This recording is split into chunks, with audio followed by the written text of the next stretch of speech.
She's been revamped and rebooted more times than Khloe Kardashian's face. She's the first feline of felonious femme fatales. And today, we're digging in to Catwoman.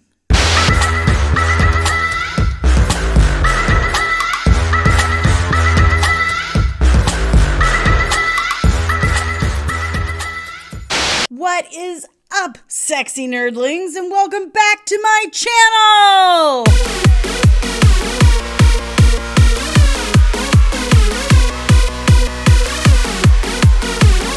Alright, good job, guys.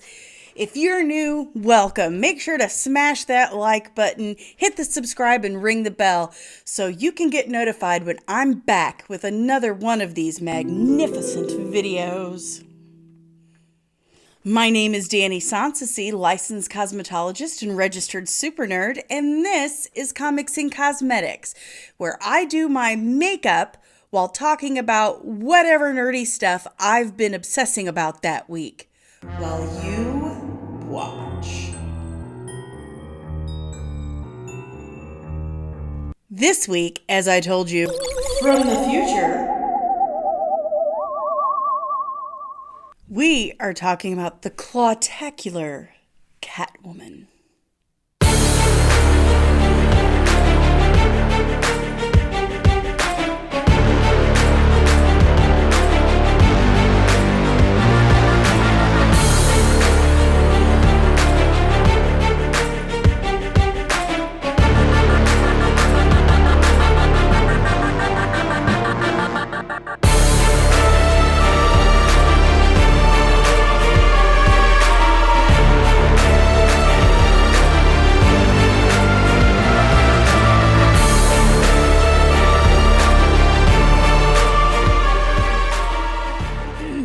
Catwoman was created by Bill Finger and Bob Kane.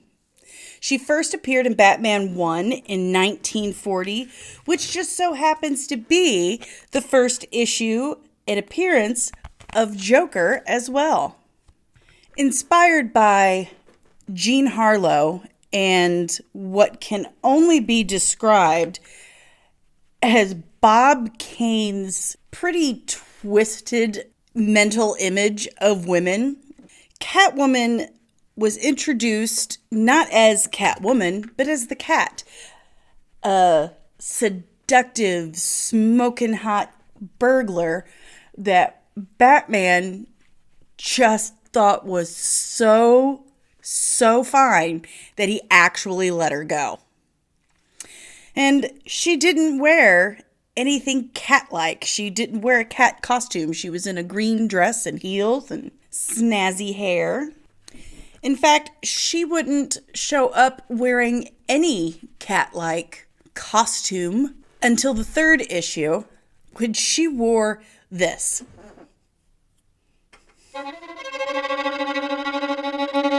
Terrifying, isn't it? Remember I said Bob Kane had this screwed up mental image of women. And I'm not lying. You see, Catwoman kind of started off, well, not kind of, Catwoman started off as basically an insult to women everywhere. And I can only, by reading to you a direct quote from Bob Kane himself. It reads as follows. I felt that women were feline creatures, and men were more like dogs. While dogs are faithful, loyal, and friendly, cats are cool, detached, and unreliable. I felt warmer with dogs around me. Cats are hard to understand as women are. Men feel more sure of themselves with male friend rather than a woman. You'll always need to keep women at arm's length. We don't want anyone taking over our souls, and women have a habit of doing that. So there's this love-resentment thing with women. I guess women will feel that I'm being chauvinistic to speak this way. But I do feel that I've had better relationships with male friends than women. With women, once the romance is over, somehow they don't want to be my friend anymore. Bob. I have a sneaking suspicion why that is. And I think I know why the romance ended as well. Just an idea. So as you can see, he completely intended Catwoman to be the archetype for women, for how he saw women, and it wasn't good. The whole point of Catwoman, when she was created, was to be a distraction for Batman. I think it's safe to say that Bob Kane was terrified of women. And with an attitude like that, he probably should have been. Yeah. So it wasn't until issue 62 that we even get any kind of backstory for Catwoman. In this issue, we find out that she was a flight attendant. Back then, they referred to it as stewardess. And she suffered a blow to the head during a plane crash. And she woke up with amnesia.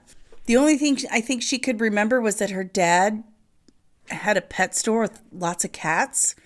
And so she turns to a life of crime because being a lying tease and criminal is a woman's default setting, according to Bob Kane. Now, we've talked before about the unfortunate history of female supers and females in comic books. In fact, a couple weeks ago, I was on a really awesome podcast, the Scare of Scuttlebutt podcast. You can find that wherever you listen to your podcasts. Mine is Spotify. And that's them right there. They sent me stickers. They're really awesome. Yeah. So we've got our Red 5 network, our Scare of podcasts, and some Star Wars. So if you would like to send me some stickers, let me know.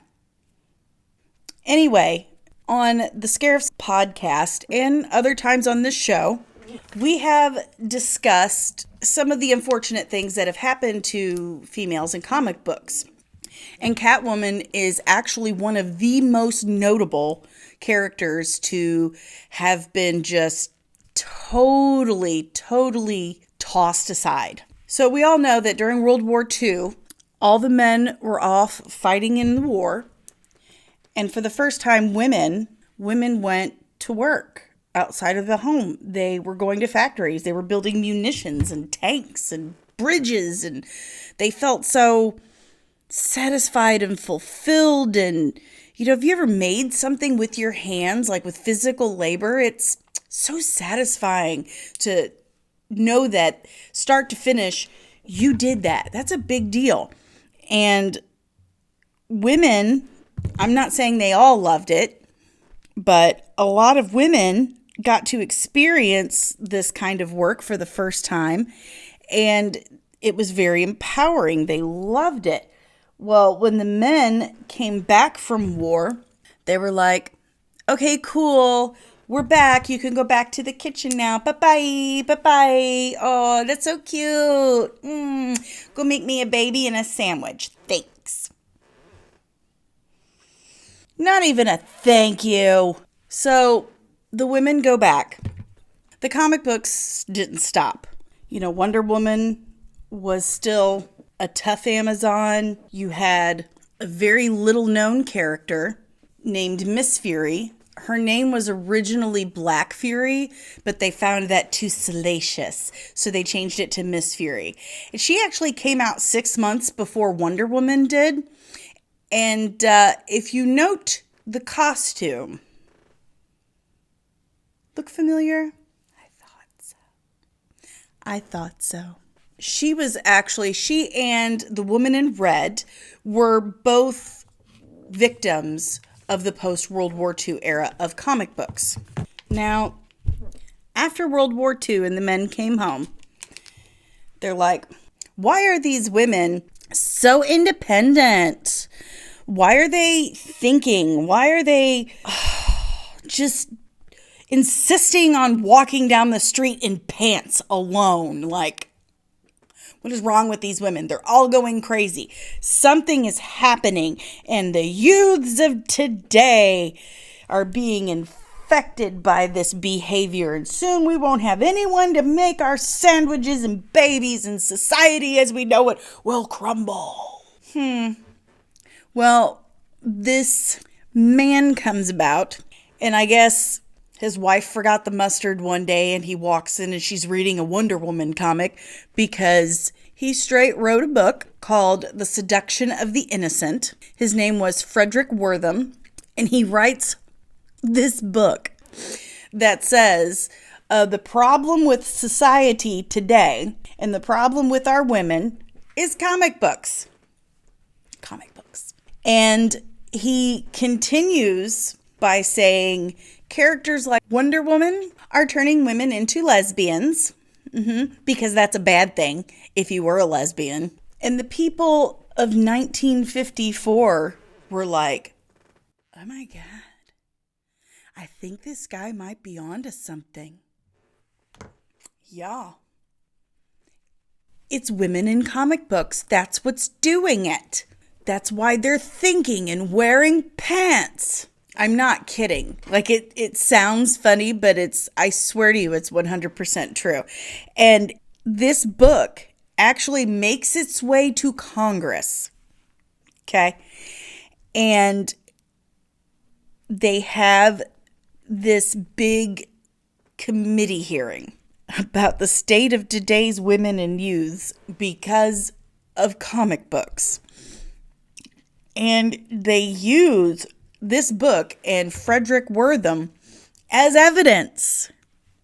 Oh my gosh. Well, because of this stupid book and the committee hearings that, extended from it, we get the Comic Code Authority. Now, the Comic Code Authority stated that there were certain things that you could not have in comic books. There were about 41 provisions altogether. And basically it boiled down to no sex, no drugs, no rock and roll. Don't use the word weird. Don't use the word terror. And they were completely banned. Completely banned. The main caveat of this was basically women had to take a back seat because women were just too insightful of the passions. They turn little boys into uncontrollable horn dogs, and they turned women into lesbians. So, all women in comics had to be watered down, written out, or just a fabulous accessory. And they had to be dressed matronly. And so you start seeing characters like Wonder Woman, who's been a role model for fiercely independent, free-thinking women, that you can be strong and a human being all on your lonesome. And suddenly she's being carried over creeks and waterways and daydreaming about marrying Steve Trevor, when that was the complete antithesis of what she was doing pre-Seduction of the Innocent. And then characters like the Woman in Red and Miss Fury just stopped altogether. And the interesting thing, one of the many interesting things about Miss Fury, was that her creator, her writer, her artist was a woman. It was the very first female comic book character. She was the very first female comic character, the very first character in comic books to be created, written, and inked by a woman. But when the Comic Code Authority came out in 1954, she just retired. It just was like, well, I'm out. Like, my character stands for absolutely everything this guy says I can't do, so I'm out. What a waste. And there's nothing you can tell me that will convince me that Bob Kane and Bill Finger did not take a lot of inspiration for Catwoman from Miss Fury. I mean, right down to the cat outfit and her personality. Miss Fury was great. She was sassy. She was aggressive. She was independent. She didn't need no man. She was awesome. But that is not what our government wanted for us ladies. They wanted us to want to get married. They wanted us to want men. I don't know what it is about menfolk back in the day, and even some today, that just really cannot grasp that women don't really need men to survive.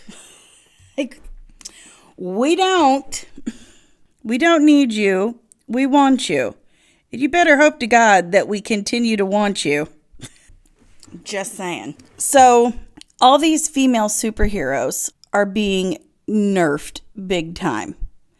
They're being turned into, even Lois Lane. Lois Lane, who was, a super hard-hitting investigative reporter, suddenly she's writing advice columns and cooking dinner. Ugh. But Catwoman probably got the dirtiest treatment of all.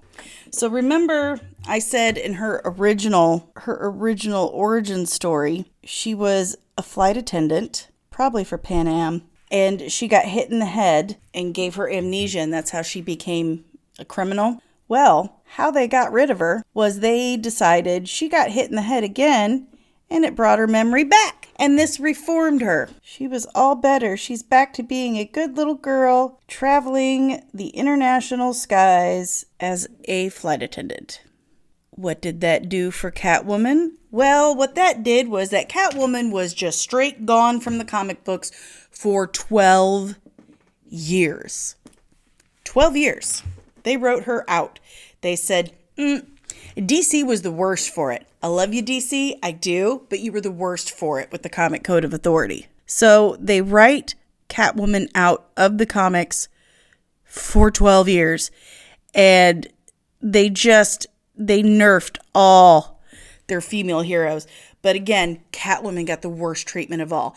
And why? Because she represented, as a comic character, everything that men like Bob Kane and everyone at DC just was terrified about of women. Everything that possessed our feminine power, they were terrified of. Men like Frederick Wortham and Bob Kane, scared of ladies. Maybe treat them like a human being and not a piece of furniture. And maybe you wouldn't have those experiences. Now, in 1966, they do bring her back in the comic run. Are you ready for this? Superman's girlfriend, Lois Lane. Because that's what every girl wants, to be known as belonging to this guy. So she shows back up, and I think it was issues 60. No, it was issues 70 and 71. And then she, continued to make appearances in Batman comics. But they completely changed her character. No longer was she this, just very seductive cat burglar. Now she's just a straight up murderer. Like, they made her this vicious bad guy. And it was so sad because it was completely out of character for Catwoman.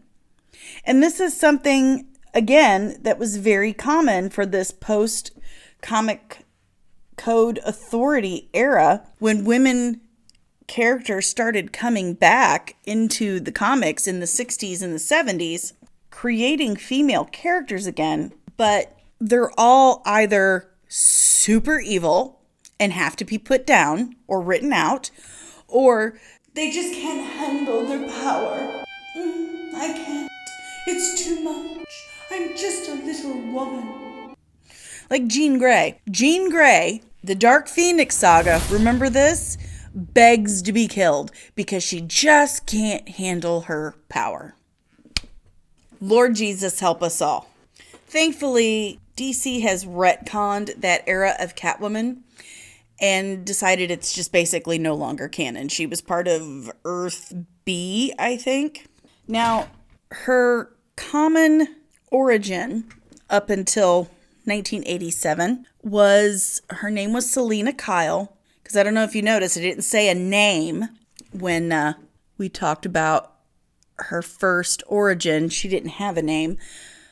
But after that, she gets one, Selena Kyle. Disclaimer. The following segment contains details of suicide and violence. Viewer discretion is advised. And she was the daughter of a father who was just a raging alcoholic and a mother who was more interested in her cats than she was in Selena, her flesh and blood daughter. And it was a neglectful and abusive home. Her parents fought. It was just sad. And then one day, Selena comes home and finds her mother in the bathtub, blood everywhere. She had killed herself, slit her wrists in the tub. So first, her mother kills herself. Well, then her father, the alcoholic, starts pulling away from Selena because looking at her reminds him of her mother because she looked so much like her. Well, he ends up drinking himself to death, and Selena finds him as well. She calls 911 and informs them that, her daddy's gone too. But before the police and the ambulance gets there, she takes off. She runs away. And she lasted maybe a week on the street before she gets picked up by the authorities and sent to the Seagate institution, kind of an orphanage. And the entire staff just absolutely mistreats her, treats her like garbage. And this is kind of what she's used to at this point. Both her parents treat her like crap, and now this orphanage staff does.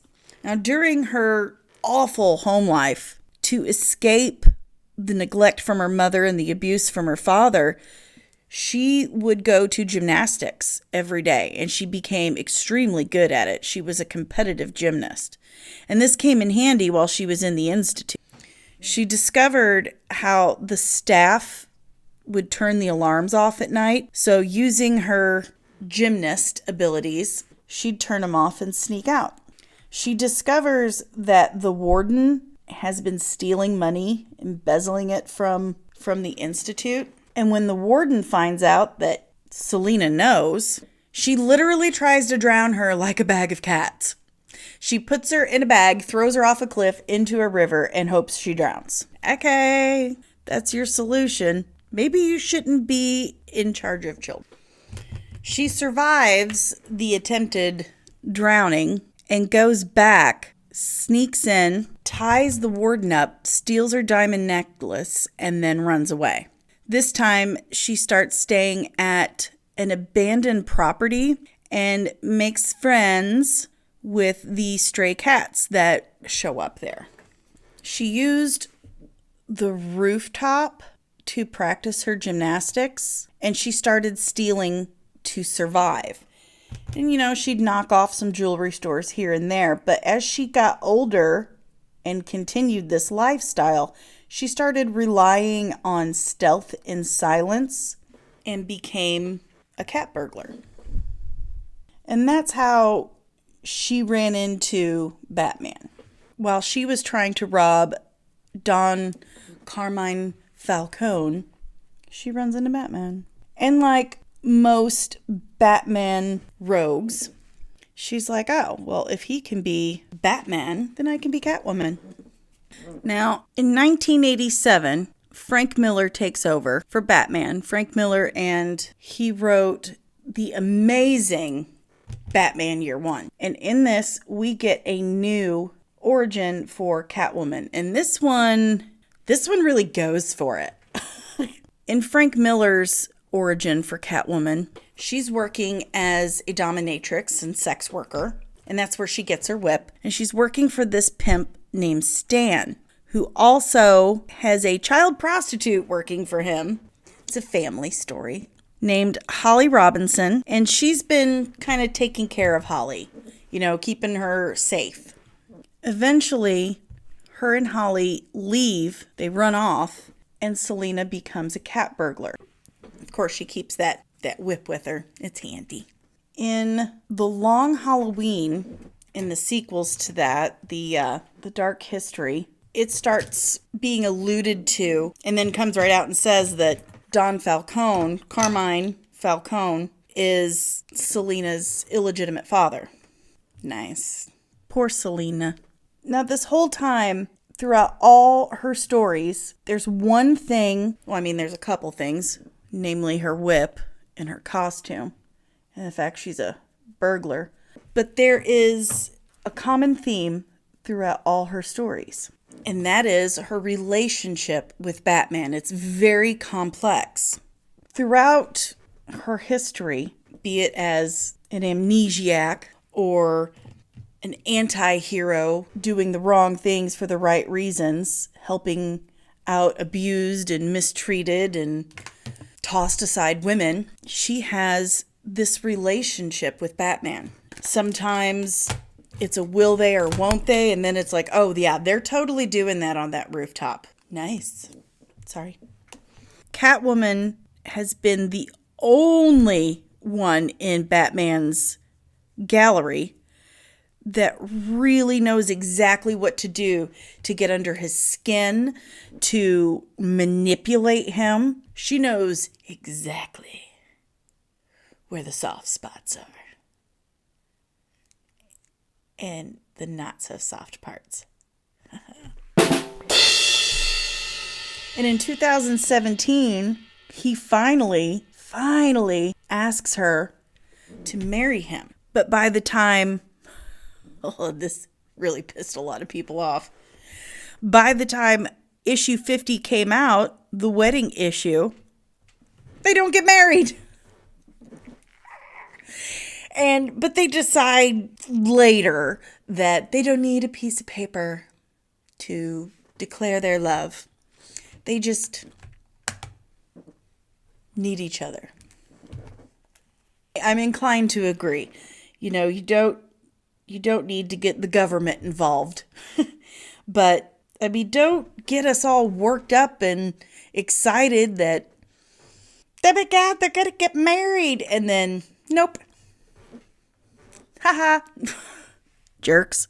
What I really love about Catwoman is how she was able to take this really horrible caricature that she was initially created for and flip it around on its head. It's kind of like the word ouch. It was initially made or intended as a slur towards a woman. Some of the best advice I've ever heard in my life came from a Stephen King book, Dolores Claiborne.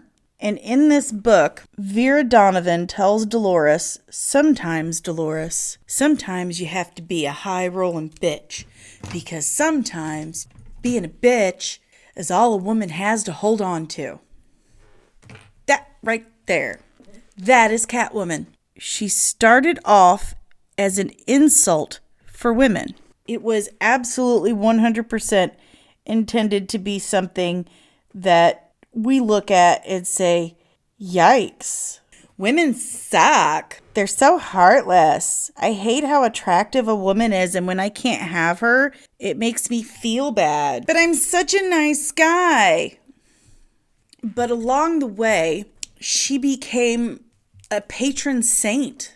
She became the patron saint of feminine power, the patron saint of abused and mistreated women. It's kind of glorious if you think about it. And I think the best live action portrayal of that essence of Catwoman has been Michelle Pfeiffer. We've had many phenomenal actresses portray Catwoman. You've got Julie Newmar, Lee Merriweather, Eartha Kitt. And maybe I'm just speaking as a child of my generation, but I really feel like Michelle Pfeiffer's Catwoman in Batman Returns just really embodied that patron saint of abused and underestimated women everywhere. As I said, I'm a woman and shouldn't be taken for granted. Love it. Yes, girl. Yes. We've also had Halle Berry. Let's just pretend that one didn't happen. Poor Hallie. And we've had Anne Hathaway. And honestly, I'm going to be real frank, because it was a really forgettable portrayal, in my opinion. I forget all the time that she was Catwoman. It was kind of boring. We also have had, on Gotham, that little girl, I had to, research this child, because I'm still not completely unconvinced that she's not related. She's got to be related to Michelle Pfeiffer somehow. She looks so much like her. It's eerie. But her name was Carmen Bicandova? Carmen Bicandova. I'm saying that wrong. I know I am. I apologize. But she did a great job. She really brought out what I think a young Selena Kyle living on the streets would be like. And then most recently, we've got our Frank Miller version of live action Catwoman, and that was Zoe Kravitz. And love her. Love her as Selena Kyle.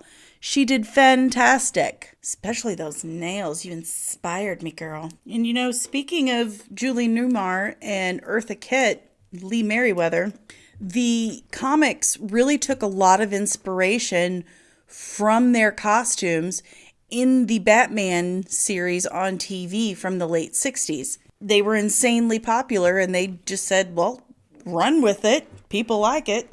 Let's do it. And you can really see that in like Batman, the animated series. Her costume, Catwoman's costume in that, is very reminiscent of the Julie Newmar costume. But as far as best live action costumes go, will it ever get better than Michelle Pfeiffer? The answer is no. That was a rhetorical question. It won't. And because Catwoman is, a human being, she doesn't really have superpowers, but she is an expert boxer, thanks to Ted Grant, Wildcat. She was trained in martial arts by the Armless One, so she's an expert martial artist. And she's an expert gymnast, because she took a lot of gymnastics growing up. She'll use, whatever weapons that she finds laying around, but the only ones that she ever really has on her are the bullwhip, of course. It's iconic. Never leave home without it. She's got metal claws in her gloves. Mine aren't metal.